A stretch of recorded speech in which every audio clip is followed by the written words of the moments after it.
తెలంగాణ ఉద్యమ మిత్రులకు ఒక పరిపాటిగా ఏదో ఒకటి వీడియోలో మాట్లాడాలని కాదు, కానీ మనం కూర్చున్న చోటు నుండి జరుగుతున్న పరిణామాల మీద విషయాలు చెప్పే బాధ్యత మనం తీసుకోవాల్సి ఉంటుంది.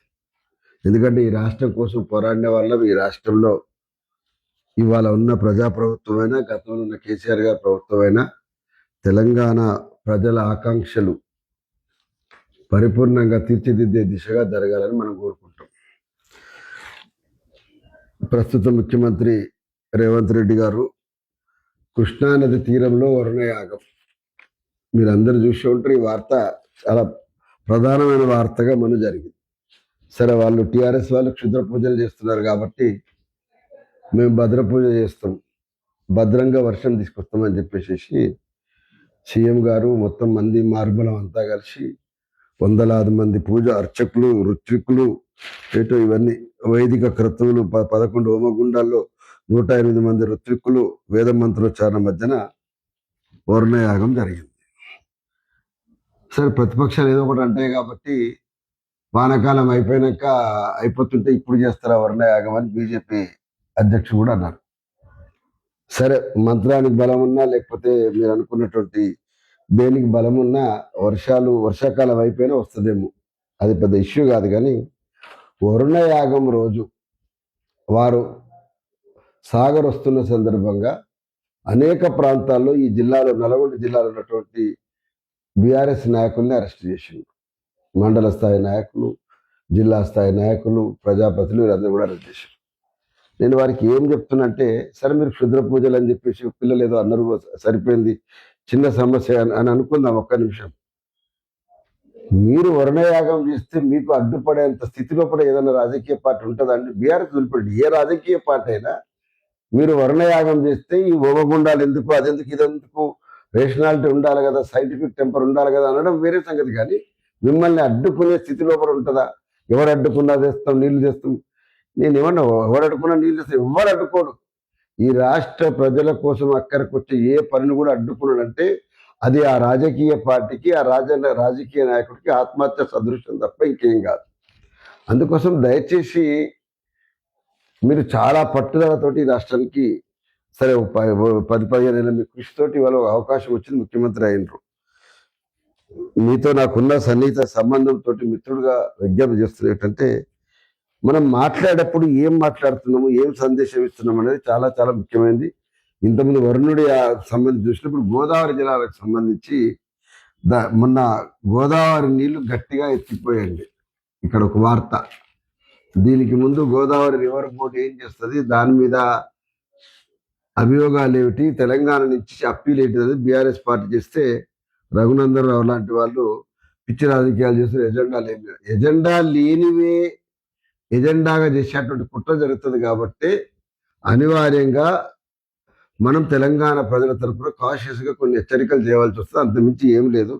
ఎందుకో రఘునందన్ రావు గారు ఒక స్టాంచ్ ఫైటర్ అనే పేరున్న మంచి బీజేపీకి పోయిన తర్వాత గుడ్డి ద్వేషంతో మాట్లాడడం తప్ప నిజంగానే మరి ఆ మాత్రం మనం కాన్షియస్గా ఉండకపోతే రివర్ బోర్డు లోపల మ్యానిపులేషన్స్ లేకపోతే ఇంకేదో జరిగే అవకాశం ఉంటుంది అన్నటువంటి భయం హేతుబద్ధమైందని చెప్పేసి నేను భావిస్తా ఉన్నా.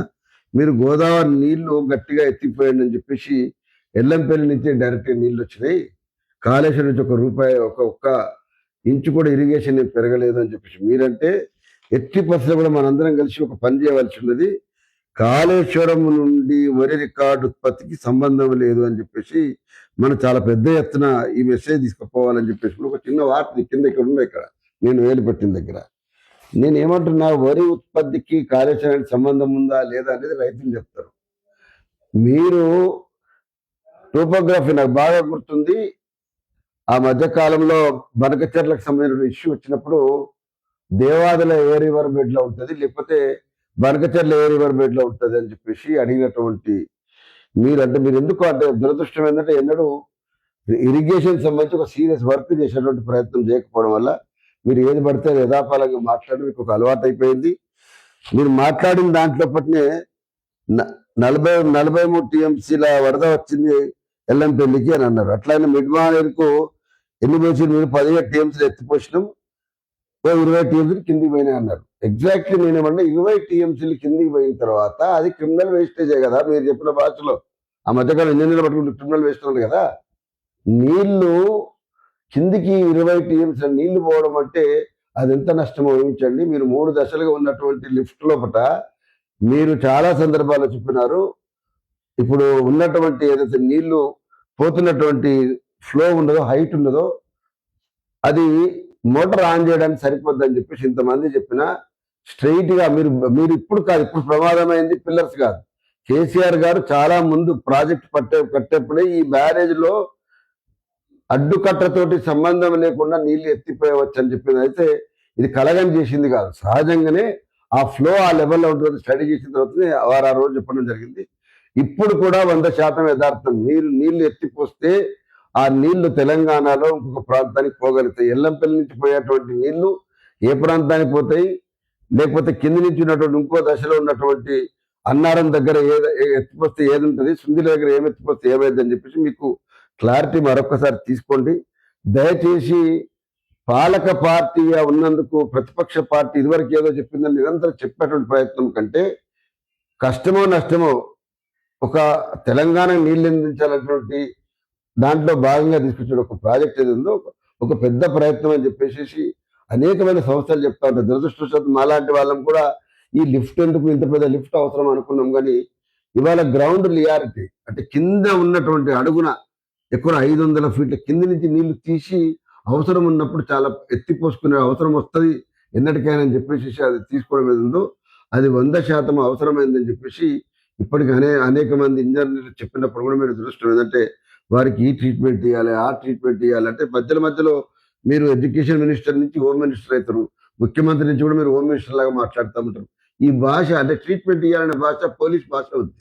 పోలీస్ భాష కూడా ఇవాళ అవకాశం లేదు. ఎందుకంటున్నట్టే మన నాయకుడు ఎందుకంటున్నట్టే సహజంగానే ప్రతిపక్షంలో ఉన్నాం కాబట్టి కేంద్ర ప్రభుత్వానికి వ్యతిరేకంగా ఒక కన్సెన్సస్ రావాలని కోరుకుంటాం కాబట్టి పోలీస్ ఎక్సెస్ జెన్జీ విద్యార్థుల మీద కాక్రోచ్ పేరు మీద దాంట్లో కూడా జరుగుతున్న వాళ్ళ మీద పోలీసులు అనవసరమైనటువంటి లాఠీ చార్జ్ చేస్తే, లేకపోతే బల ప్రయోగం చేస్తే, టియర్ గ్యాస్లు పెడితే, పెల్లెట్స్ పోతే పెద్ద ఎత్తున మనం ఉద్యమం చేస్తున్నాం దేశవ్యాప్తంగా.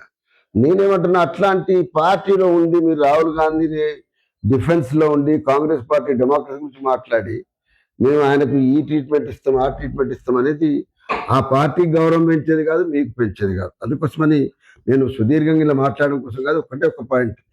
దయచేసి గోదావరి నీళ్లు గట్టిగా ఎత్తిపోయడంలో కింది నుంచి స్టార్ట్ అయితే తప్ప ఎత్తిపోయడం సాధ్యమయ్యే పని కాదు. దేవాదుల్లో ఎప్పుడు పెడతారు, ఎప్పుడు ఎత్తిపోస్తారంటే చివరికి మీరు ఆ 9 మోటార్లు ఎప్పుడు ఆన్ చేసినారు. 100% మీరు చాలా మంచి పని చేసినారు. ఇంకా చేయవలసిన పనులు ఉన్నవి. ఇంకా అన్నిట్లో ఎక్కడ లిఫ్ట్ ఉన్నాయో సీతారాం సార్ కానీ మిగతా ఎక్కడెక్కడ ఉందో అన్ని ప్లేస్లో కూడా ఇమీడియట్ లిఫ్ట్లు వర్కౌట్ కావాలి.